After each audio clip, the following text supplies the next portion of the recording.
Praise Lord, परमेश्वर की स्तुति हो। और एक मौका प्रभु ने दिया है, इसलिए जीवित परमेश्वर को मैं धन्यवाद देना चाहती हूँ। और मदर्स डे के हर एक माताओं को जो बनने वाली है, जो अभी तक नहीं बनी है, सबको तहे दिल से मैं शुभकामनाएं देती हूँ और wish you all happy mother's day. तो आज हम प्रार्थना में वचन में जाने के पहले प्रार्थना में जाते हैं। फिर परमेश्वर ने आज हर एक माताओं के लिए कुछ न कुछ सुसमाचार दिया हुआ है, तो हम वो वचन देखेंगे। पहला प्रार्थना करते हैं। धन्यवाद देती हूँ पिता परमेश्वर इस समय के लिए। प्रभु यीशु मसीह मैं आपको धन्यवाद देती हूँ। प्रभु आप जीवन देने वाले सच्चे परमेश्वर हो। प्रभु आपने हर एक माताओं को बनाए प्रभु, और माता होने की, माँ होने की प्रभु आपने हमें आशीषें दिए, इसलिए धन्यवाद देते हैं प्रभु जी। आप जीवन देने वाले सच्चे और महान परमेश्वर हो प्रभु। आपकी जय जयकार करती हूँ प्रभु, आपकी स्तुति करती हूँ, आपकी महिमा करती हूँ प्रभु जी। प्रभु मैं प्रार्थना करती हूँ कि आज का वचन प्रभु हर एक के घरों में, जीवनों में बहुत ऐसे फल लेकर आए, और प्रभु हर एक को छुओ प्रभु आपके पवित्र कलाम के द्वारा। धन्यवाद देती हूँ प्रभु जी। आगे का समय प्रभु यीशु मसीह मैं आपके पवित्र हाथ में देती हूँ। सब विनती प्यारे यीशु मसीह के जलाली नाम से मांगती हूँ, आप इसे सुनिए और दया से कबूल कीजिए। आमीन, आमीन, आमीन। जैसे कि मदर्स डे है, हम सबको पता है, तो परमेश्वर ने सच में स्त्री को बनाया है, और उसने जब पृथ्वी की रचना की तब प्रभु यीशु मसीह ने या पिता ने कहा था कि बी फ्रूटफुल, फलदायी हो जाओ, यानी तुम्हें बच्चे हो जाए, ये परमेश्वर की आज्ञा है। और परमेश्वर ने इस रीति से माता पिता बनाए ताकि वो बच्चों की देखभाल करने पाए, और इस रीति से परमेश्वर ने इस सृष्टि को बनाया है। तो पुराने नियम से हम एक वचन में देखेंगे कि दो तरह की माता इसमें लिखी हुई है। ये कहानी में, ये सच्ची कहानी है, ये सुलेमान के जीवन में ये घटी हुई थी। उसके पास दो महिलाएं आई थी, और वो दो सिर्फ स्त्री नहीं थी, पर वो दो वेश्याएं थी। और दो वेश्याएं आई और वो सुलेमान को कहने लगी कि ये बच्चा मेरा है और मरा हुआ इसका बच्चा है। पहली स्त्री ने कहा कि नहीं, ये बच्चा मेरा है, जो जिंदा है वो मेरा बच्चा है, और जो मरा हुआ है ये इसका है। तो सुलेमान ने पूछा, अरे क्या हुआ है? तो उसने कहा कि हम दोनों एक ही कमरे में रहते हैं, हमारे सिवा उस कमरे में कोई नहीं रहता है।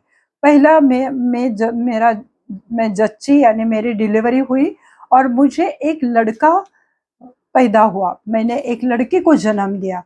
और 3 दिन बाद ये दूसरी जो महिला थी, जो स्त्री थी, तो उसकी डिलीवरी हुई और उसने भी एक लड़का पैदा किया।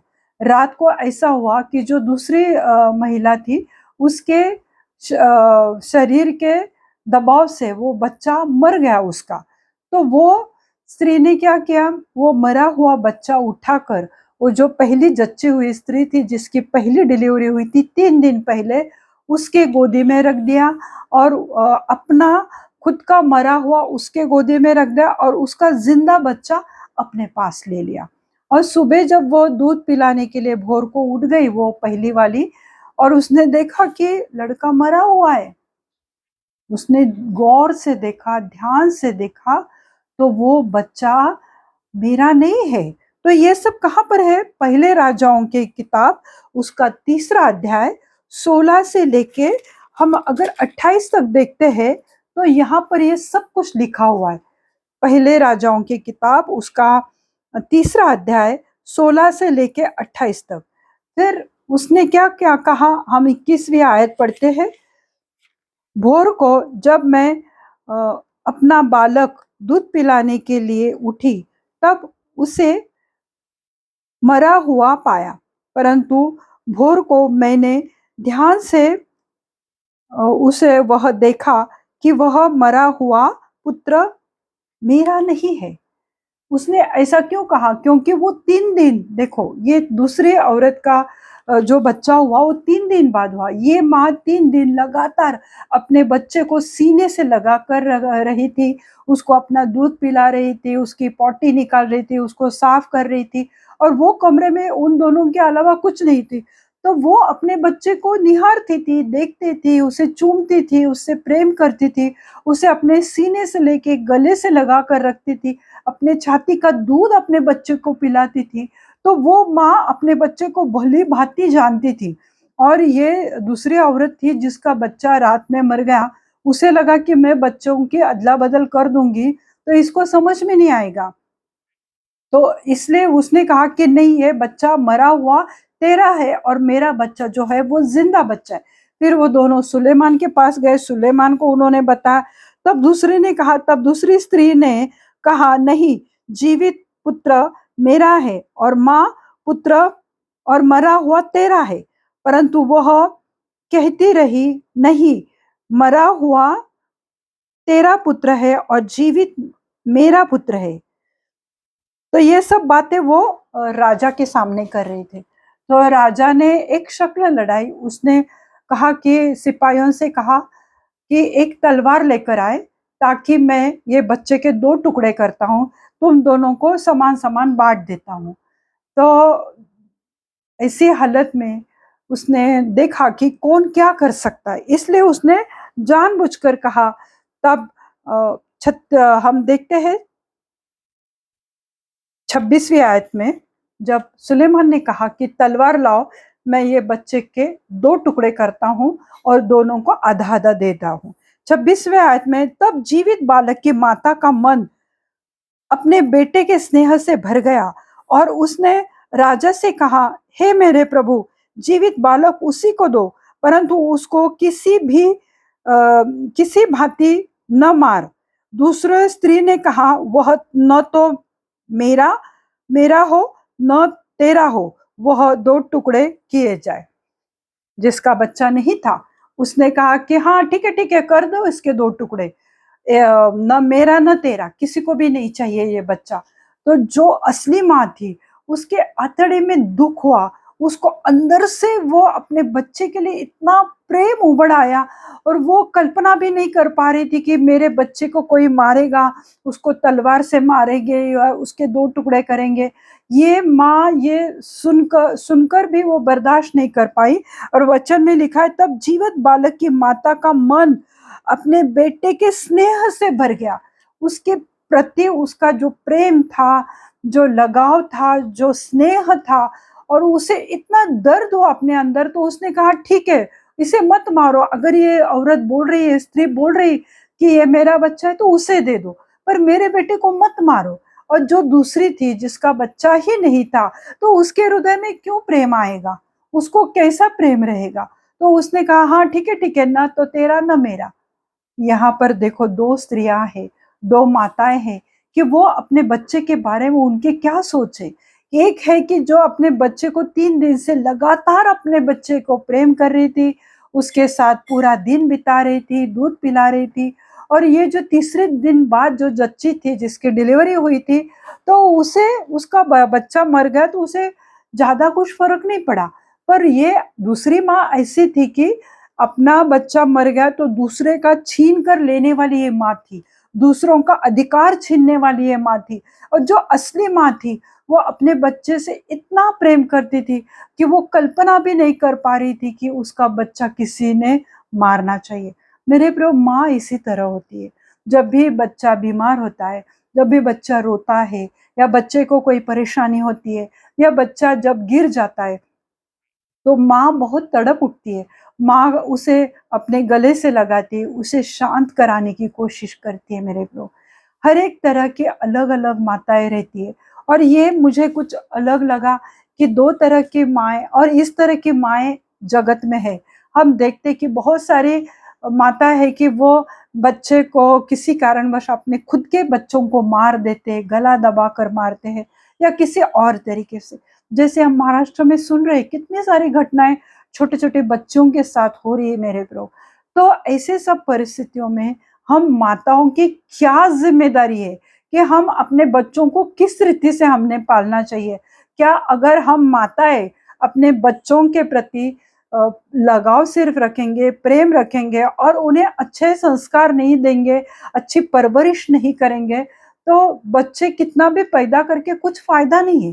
तुम्हारे घर का एनवायरनमेंट क्या कैसा है, तुम बच्चों को किस तरह की शिक्षा दे रही हो और तुम क्या कर रहे, क्योंकि जब भी एक लड़की या लड़का कुछ गलत बातें करते हैं तो कोई भी पिता का नाम नहीं लेता है, वो कहते हैं कि तुम्हारे माँ ने यही सिखाया है क्या। तो हर बार माँ माँ के ही बारे में बोला जाता है। तो यहाँ पर दो तरह की माँ हमने देखी कि एक माँ अपना पूरी रीति से बलिदान करने को तैयार थी कि ठीक है, मेरा बच्चा है पर मेरा बच्चा ना मरे, मेरे कलेजे पे मैं पत्थर रख के इस बच्चे को मैं तेरे हवाले करती हूँ। और दूसरी माँ कि जो एक माँ के मन में छल था, छलावा वाली माँ थी, डाह था उसके हृदय में, तो उसने कहा कि हाँ उसके दो टुकड़े कर दो। तो इस रीति से ये दो माँ बाइबल में लिखी हुई है। और जो जब उसने ऐसा कहा तो सुलेमान जान गया ये पहली वाली ही जीवित बच्चे की माँ है और उसे उसके हवाले कर दिया गया। तो मेरे प्रियो, हम और एक वचन देखेंगे यशायाह की किताब उसका 66वां अध्याय और 13वीं आयत हम देखेंगे। आइज़ाया 66 वर्स 13 हम देखेंगे। हाँ, यस, आइज़ाया 66 वर्स 13 वहां पे लिखा हुआ है, जिस प्रकार माता अपने पुत्र को शांति देती है वैसे ही मैं भी तुम्हें शांति दूंगा, तुमको यरूशलेम में ही शांति मिलेगी। यहाँ पर क्या लिखा हुआ है, जिस प्रकार माता अपने पुत्र को शांति देती है, माता अपने पुत्र को संभालती है, शांति देती है, उसको सांत्वना देती है, वो उसको कंफर्ट करने वाली माँ है।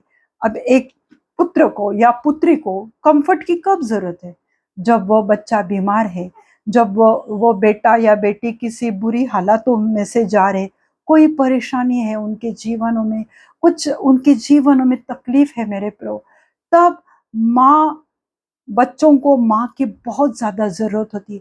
क्योंकि माँ क्या करती है, जब बच्चा परेशान है, जब बच्चे के ऑफिस में, उसके पुत्र के या पुत्री के ऑफिस में, उसके फैमिली में शादी हुई है, उसके घर गृहस्थी में कोई मुश्किल है, कोई प्रॉब्लम है, तो एक माँ क्या करती है कि माँ अपने बच्चों को सहारा देती, उन्हें संभालती है, उन्हें अगर वो प्यार से उनकी पीठ को भी सहलाती है, थपथपाती है, तो उनको बहुत अच्छा लगता है, क्योंकि वो जानते हैं कि वो किस हालातों में से जा रहे।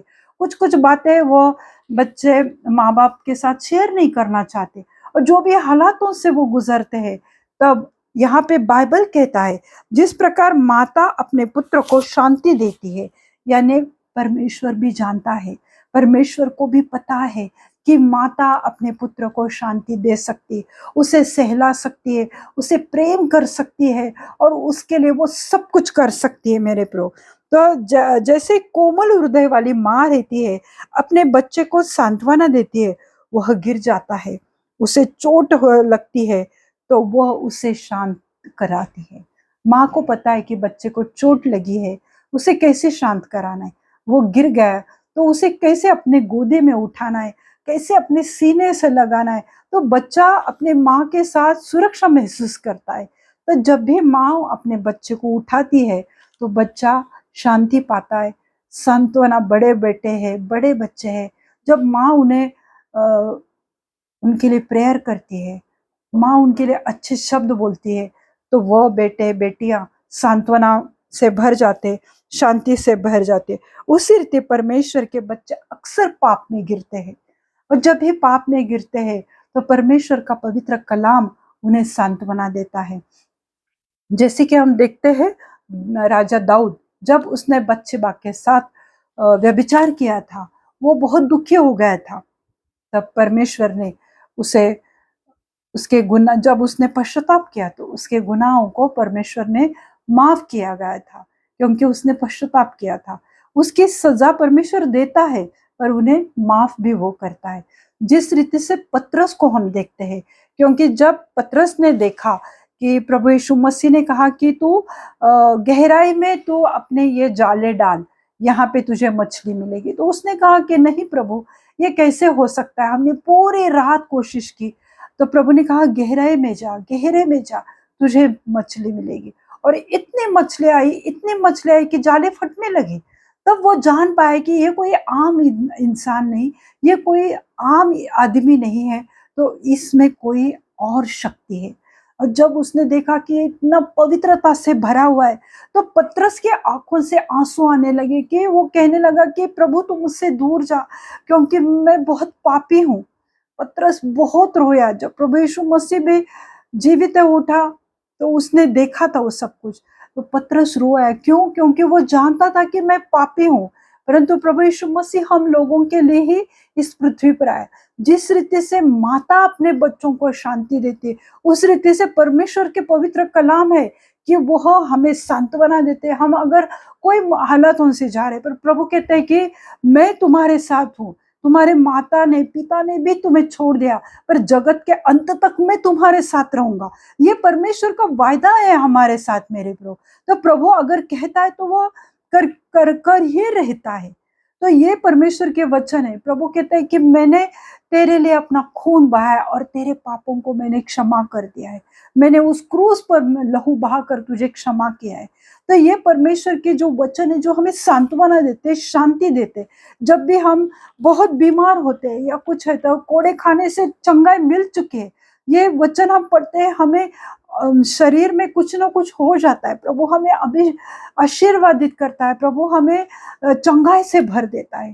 तो जिस रीति से एक माँ अपने बच्चे के लिए करती है, उसी रीति से परमेश्वर हमारे लिए करता है। उससे कई गुना बढ़कर परमेश्वर हमें करता है।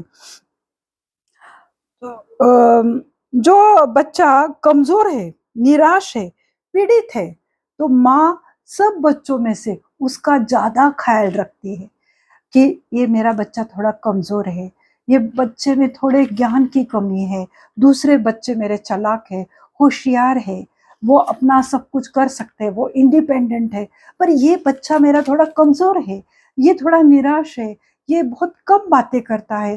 तो सब बच्चों में से माँ उसकी तरफ ध्यान देती है, क्योंकि वो निराश है, क्योंकि वो पीड़ित है, वो किसी कारणवश लोगों के द्वारा सताए जाने से, फैमिली के द्वारा, ऑफिस में, स्कूल में, तो वो जब पीड़ित हो जाता है बच्चा, तो माँ उसके ओर ज्यादा ध्यान देती है सब बच्चों में, क्योंकि माँ को उसकी कमजोरियां पता रहती है।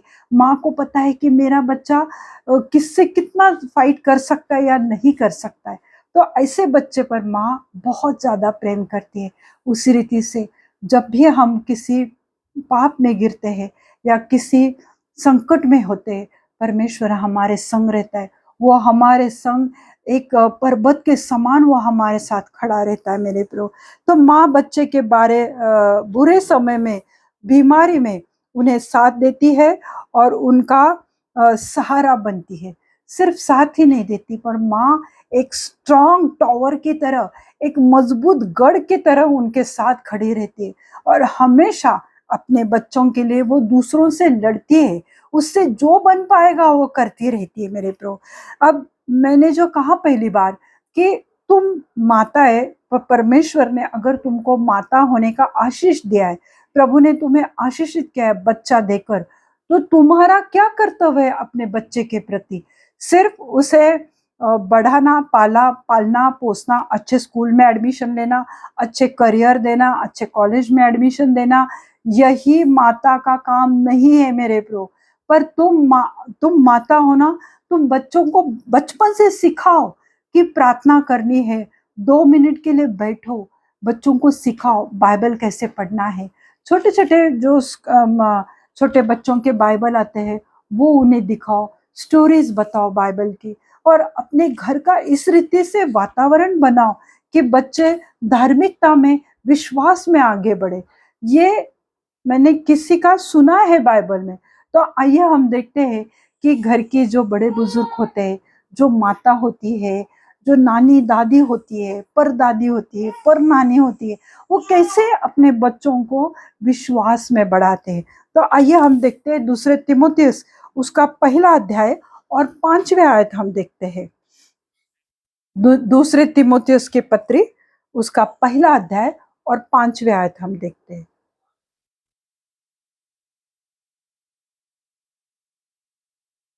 पौलुस तिमोथियस के लिए बोल रहा है, मुझे तेरे निष्कपट विश्वास की सुधि आती है, जो पहले तेरी नानी लोइस और तेरी माता यूनिके में था और मुझे निश्चय है कि तुम में भी है। हालेलुया। यहाँ पर क्या दिखा है मेरे प्रियो, कि जो तीमुथियुस था तो वो विश्वास में बड़ा हुआ था, और परमेश्वर का वो चेला बन गया था। तो तीमुथियुस के बारे में क्या, क्योंकि पौलुस ने हमेशा तीमुथियुस से इतना प्रेम किया कि वह उसे अपना बेटा मानता था। तो उसके बारे में वो क्या कहता है कि मुझे तेरे निष्कपट विश्वास की सुधि आती है। मुझे पता है कि तेरा विश्वास बहुत मजबूत है, स्ट्रांग विश्वास है। तो क्या लिखा है, जो पहले तेरी नानी लुइस, यानी तेरी माँ की जो माँ थी, यानी तेरी जो ग्रानी थी लोइस, तो वो जिस तरह से विश्वास करती थी प्रभु यीशु मसीह पर, जिस तरह से वो धर्मी स्त्री थी, उस रीति से तेरी माँ यूनिके, वो भी परमेश्वर में थी। तो ये घर का वातावरण था। बचपन से ही वो तीमुथियुस अपने माँ और नानी के साथ बढ़ा, उसने वचन में बढ़ता गया, प्रार्थना में बढ़ता गया, और इस रीति से जब वो इन्वायरमेंट में वो बच्चा बढ़ा, तब वह धार्मिकता में रहा, विश्वासी हो गया, विश्वास के योग्य हुआ, क्योंकि बचपन से तीमुथियुस की माँ ने विश्वास के माहौल में उसे बढ़ाया था। किसे बढ़ाया था? तीमुथियुस को। किसने किया था? किसने उसे प्रेयर का ये जीवन सिखाया? हाँ, ग्रैनी ने और उसके माँ ने। उसके नानी का नाम था लोइस और माँ का नाम था यूनिकी। हालेलुया। तो बाइबल हमें सब कुछ सिखाता है कि अगर तुम्हारी नानी दादी वो बाइबल नहीं पढ़ते, वो अगर प्रार्थना नहीं करते, तो तुम बच्चों को क्या सिखा सकते हो? तो ये एक माता का कर्तव्य है कि उसने अपने बच्चे को किस रीति से पालना पोसना है। सिर्फ माँ का ही नहीं है, पर जो बड़े बुजुर्ग घर में होते हैं, जैसे दादी है, नानी है, परदादी है, पर नानी है, उनका भी काम है कि बच्चों को अच्छी सीख दो, लड़कियों को लड़कों को अच्छे वातावरण में, माहौल में उन्हें बड़ा करो, परमेश्वर में बढ़ाओ। जिस रीति से तुम उसके करियर के बारे में सोचते रहते, स्कूल के बारे में सोचते रहते, तो उसको विश्वास में बढ़ाना भी एक माँ का और ग्रैनी का कर्तव्य है। तो उसकी नानी लुइस और उसकी माँ यूनिके की वजह से वह मजबूत विश्वासी बना। तीमुथियुस विश्वासी बना अपनी ग्रैनी को देखकर कि अरे ये प्रार्थना करती है, ये बाइबल पढ़ती है, मेरी माँ भी प्रार्थना करती है, बाइबल पढ़ती है। तो वो देख देख के तीमुथियुस बड़ा हुआ और विश्वास में बढ़ा। तो हमें परमेश्वर का वचन सब कुछ सिखाता है कि माँ ने किस रीति से रहना है। हमने देखा कि दो तरह की माँ थी, कि एक अपना बलिदान करने को तैयार थी, अपना बेटा उस दूसरी स्त्री को देने को तैयार थी, और दूसरी स्त्री थी कि वो बेटे को काटना चाहती थी कि दो टुकड़े कर दो, एक इसको दो एक उसको दो, मुझे कोई फर्क नहीं पड़ता। इस रीति के भी माँ रहती है, और एक बलिदान करने वाली माँ है।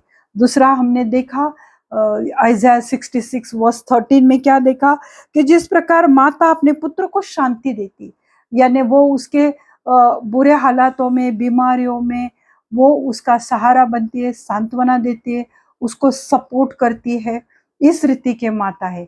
और तीसरी सीख हमें परमेश्वर ने दिखाया अपने पवित्र वचन से, कि अगर घर की बड़े बुजुर्ग और माँ अगर प्रार्थनाशील नहीं है, वो प्रार्थना में नहीं है, तो बच्चे भटक जाएंगे, वो कभी कभी वो अच्छे बच्चे नहीं होंगे, विश्वास में बढ़ेंगे नहीं, फिर वो गलत संगतियों में फंस जाएंगे। तो हर एक माँ का ये कर्तव्य है, उसे देखना चाहिए कि उसके फ्रेंड सर्कल क्या है, क्योंकि उसकी वजह से उनकी लाइफस्टाइल बदल सकती है, बिगड़ सकती है, या अच्छी भी हो सकती है। पर तुम्हें घर से ही ये सीख तुम्हें देनी चाहिए।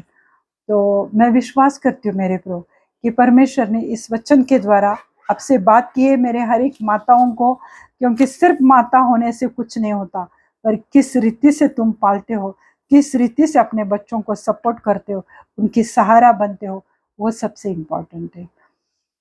May God bless you. हम प्रार्थना करते हैं। धन्यवाद धन्यवाद धन्यवाद देती हूँ पिता परमेश्वर इस समय के लिए प्रभु, धन्यवाद देती हूँ प्रभु जी। सच में आपने हमें माता होने का आशीष दिया है, आपने हमें ये सौभाग्य दिया है कि हम ग्रैंड पेरेंट्स हो गए प्रभु। हम आपको धन्यवाद देते हैं, आपकी स्तुति आदर गौरव महिमा करती हो प्रभु जी। जो भी आज माता नहीं बन पा रहे प्रभु, आज हर एक माता के लिए मैं दुआ करती हूँ, ऐसे लड़कियों के लिए प्रभु, क्या आज आज ही प्रभु उनके गर्भ को खोलो प्रभु जी, और प्रभु उनके गर्भ में अच्छे तंदुरुस्त सुंदर से बच्चों से, आशीषित और धर्मी बच्चों से उन्हें आशीषित करो प्रभु। ऐसे बहुत सारे माँ पति पत्नी है कि जिनको बच्चे नहीं है, परंतु आज मैं दुआ करती हूँ प्रभु कि ऐसे गर्भ को खोलो मेरे प्रभु, क्योंकि गर्भ को खोलने का और बंद करने का अधिकार आपके पास है मेरे प्रभु। आज कार्य करो प्रभु, कार्य करो मेरे जीवित खुदा, आप जीवन देने वाले परमेश्वर हो, और आज आप बहुत ऐसे कार्य करो प्रभु। प्रार्थना करती हो प्रभु, जितने भी माताएं प्रभु, उनमें वो शक्ति दो प्रभु कि वो अपने बच्चों को पाले पोसे प्रभु, और विश्वास में बढ़ाए, उन्हें पवित्र बाइबल के वचनों से आशीषित करे, उनके लिए रोज उठकर प्रार्थना में बैठे प्रभु। ऐसे उन्हें इच्छा दो मेरे जीवित खुदा, ताकि वो अपने बच्चों को धर्मी रीति से पाल सके प्रभु। अब मैं दुआ करती हूँ प्रभु, हर एक माताओं को चंगाई से भर दो प्रभु। अगर कोई माँ बीमार है प्रभु, और उसके शरीर में कोई थकान है, कमजोरी है, उसको मैं डांटती हूँ यीशु मसीह के नाम से प्रभु जी। प्रभु जी मैं प्रार्थना करती हूँ हर एक एड्स, कैंसर, ट्यूमर के पेशेंट के लिए प्रभु, उनको चंगाई दो मेरे जीवित खुदा। मेरे जीवित खुदा मैं प्रार्थना करती हूँ प्रभु, जो स्त्रियों में खून बहने की बीमारी है प्रभु, उस बीमारी को मैं डांटती हूँ यीशु मसीह के नाम से प्रभु जी। उसकी वजह से जो भी कमजोरी आई प्रभु, उनके शरीर से चली जाए यीशु मसीह के नाम से मैं प्रार्थना करती हूँ प्रभु जी। मैं प्रार्थना करती हूँ जिनके मेंसेस रेगुलर नहीं प्रभु, उनको प्रभु हर एक पिकॉस की समस्या, पीसीओडी की समस्या को मैं जड़ से उखड़ कर अग्नि में जलाकर भस्म करती हूँ प्रभु जी। आप कार्य करो प्रभु, हर एक माता को, हर एक लड़की को छुओ प्रभु जी, उन्हें बहुत ऐसे आशीषित करो प्रभु। प्रभु यीशु मसीह मैं प्रार्थना करती हूँ प्रभु, जो भी एथराइटिस के पेशेंट है प्रभु, जो भी हड्डी के दर्द है प्रभु जी, एडी का दर्द, घुटने का दर्द, पीठ दर्द, उसको मैं डांटती हूँ यीशु मसीह के नाम से प्रभु जी।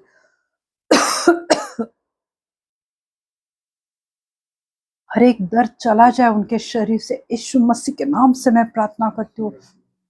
अभी उस जगह पर आपका पवित्र लहू लगाती हूँ प्रभु जी, उनको छुओ प्रभु, और हर एक लड़की को, माता को, जो कोई है प्रभु, उन सबको प्रभु आशीषित करो, चंगाई दो, और उन्हें आपके पवित्र आत्मा से भरो प्रभु। मैं प्रार्थना करती हूँ प्रभु, जो भी बच्चे अपने लाइफ पार्टनर के लिए दुआ कर रहे प्रभु, उन्हें अच्छे धर्मी लाइफ पार्टनर से आशीषित करो प्रभु, आपके पवित्र भंडार से प्रभु जी। उन्हें अच्छे लाइफ पार्टनर से आशीषित करो प्रभु जी। जिनको प्रमोशन चाहिए, बढ़ोतरी चाहिए प्रभु, आप उनके लिए अपने स्वर्ग के द्वार खोलो प्रभु। उनके ऊपर फाइनेंशियल ब्लेसिंग की बौछार कर दो मेरे जीवित खुदा। आप उनके जीवनों में कार्य करो प्रभु जी। प्रभु हर एक कर्जे की दुरात्मा को मैं डांटते हुए यीशु मसीह के नाम से प्रभु, उनके घर से, उनके जीवन से वो चली जाए दुष्ट दुरात्मा प्रभु जी। प्रभु जी मैं प्रार्थना करती हूँ प्रभु जी, जिनके भी बिजनेस में प्रॉब्लम है प्रभु, उनके बिजनेस दोबारा रिस्टोर करो मेरे जीवित खुदा। मैं आपको धन्यवाद देती हूँ प्रभु जी, धन्यवाद धन्यवाद धन्यवाद देती हूँ प्रभु। आगे का समय प्रभु यीशु मसीह मैं आपके पवित्र हाथ में देती हूँ। सब विनती प्यारे यीशु मसीह के जलाली नाम से मांगती हूँ, आप इसे सुनिए और दया से कबूल कीजिए। आमीन। God bless you all. पिता का प्रेम, पुत्र का अनुग्रह और पवित्र आत्मा की शांति आप सबके जीवनों में अभी से लेकर अंत तक बनी रहे।